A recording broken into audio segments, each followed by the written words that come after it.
Hello बच्चों, जैसे कि कल आप लोगों का रिजल्ट हुआ है, कल आप लोगों को बधाई। वैसे स्टूडेंट्स जो आप लोग 400 प्लस लाए हैं, आप लोगों को बहुत बहुत बधाई। और वैसे स्टूडेंट्स जो 400 से कम यानी 300 से भी कम सेकंड थर्ड डिवीजन किए, उन लोगों को बहुत बहुत बधाई। क्या सोचा था, आपका एम्बिशन क्या था, आपको क्या करनी है, उस पर आपको काम करनी है। कुछ कुछ ऐसे भी शिक्षकगण हैं, ऐसे भी हमारे टीचर्स हैं जो पहले हम लोगों भी तुलना किया गया था कि नंबर कम आया है, इनका सिलेक्शन नहीं होगा, इनका फ्यूचर नहीं हो सकता है। तो पता नहीं इनकी एक मेंटालिटी बीमारी कहूँ, दिमागी मरीज कहूँ, कि जिन बच्चों का ज्यादा नंबर आता है उन लोगों को ज्यादा प्रमोट करते हैं। वैसे बच्चे, वैसे स्टूडेंट्स जो थोड़ा किसी कारण बस नंबर कम आता है, तो उनके ऊपर ना ही उनका बैनर पे नेम होता है, ना ही उनका कोई स्टेटस पे लोग नाम डालते हैं। मैं स्पेसिफिक किसी टीचर को नहीं बोल रहा हूँ इस मामले में।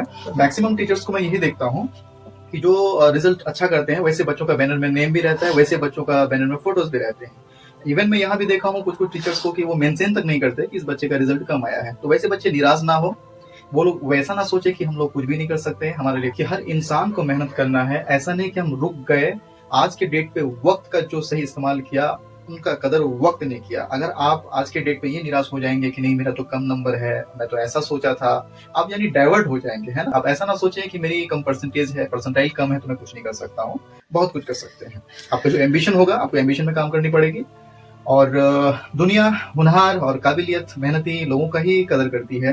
दुनिया पावर का, शक्ति का ही कदर करती है। अगर आप सोचेंगे कि नहीं, मैं तो जो एक्सपेक्टेशन मेरा था उतना तो मैंने कर नहीं पाया, ऑन एन एवरेज स्टूडेंट हूँ, तो ये मेरे ख्याल से उसी टीचर की तरह दिमागी मरीज हैं आप। अगर आप कुछ करना चाहते हैं तो उठिए, ग्रो कीजिए। मैंने पिछले वीडियो में बीसीईसी एग्जाम्स के बारे में मैंने बताया था। आगे भी मैं कुछ वीडियोस अपलोड करूंगा आपके फील्ड के बारे में। वैसे कुछ ऐसे स्टूडेंट्स हैं जो मेडिकल डिपार्टमेंट में यानी डॉक्टर्स बनेंगे। इनमें से भी कुछ ऐसे स्टूडेंट्स हैं जो लॉयर्स बनेंगे। इन्हीं में से हमारे कुछ ऐसे स्टूडेंट्स हैं जो टीचर बनेंगे।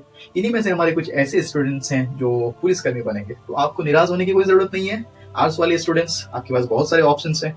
और साइंस स्टूडेंट के जो फैकल्टीज हैं, वैसे स्टूडेंट्स, तो आप लोगों के पास मल्टीपल रास्ता है।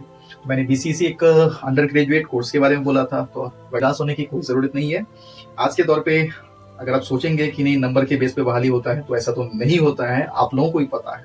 तो आपको कंपटीशन करना है। बोर्ड आपका, मैं एक तरह से अगर समझाऊं तो जैसे हम खाली जमीन पे बोते हैं, यानी जमीन को हम हल जोतते हैं, हल जोत के बराबर करते हैं, उसी तरह से आप करते हैं तो 12th होता है। After finish the 12th then you can take the admission. Means आप जैसे बीज लगाएंगे जमीन में, वैसी आपका फसल होगी। तो आपको सोच समझ के प्रिपरेशन करना है। अगर तो बीसीएसी के बारे में मैंने ऑलरेडी बता चुका हूँ, तो आपको मैं डिफाइन करूंगा कि उनमें से जितने कोर्सेज मैंने बताया था, BSc nursing, BSc agriculture, B pharmacist, है ना, तो वैसे कोर्सों के बारे में नेक्स्ट वीडियो में अपलोड करूंगा। और